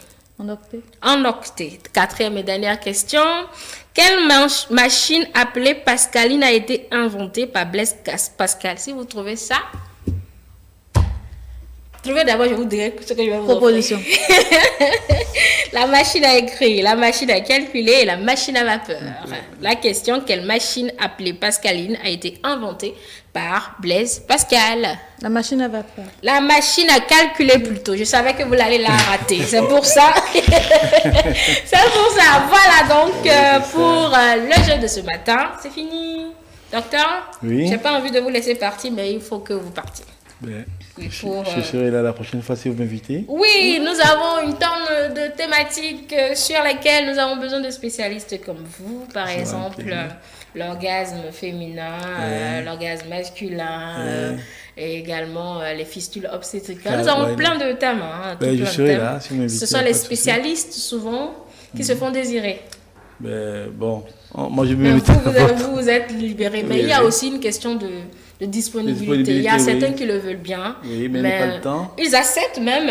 Et puis, peut-être il y a une intervention à la dernière minute. Ça va m'arriver aujourd'hui. Oui. Donc, on est obligé de reporter. Voilà. Donc, merci déjà pour votre disponibilité. Et nous profitons pour faire un appel aux spécialistes. Nous avons des thématiques de spécialité que nous voudrons bien expliquer aux téléspectateurs. Donc, tous les médecins spécialistes se retrouvent disponibles, nous contacter sur notre numéro à l'écran et puis nous ferons le plaisir de vous recevoir sur ce plateau pour expliquer des choses à nos téléspectateurs parce qu'il y a plusieurs infections, plusieurs maladies qui sont méconnues et il faudra qu'on les présente, les explique pour que chacun puisse prendre cette disposition pour ne pas se retrouver dans ces cas-là. C'était un plaisir pour moi de vous avoir reçu sur ce plateau. Merci beaucoup pour votre disponibilité. Espérons vous retrouver une autre fois. Merci Nadège. Mesdames et messieurs, merci de nous avoir suivis. Nous vous quittons et on vous dit à demain.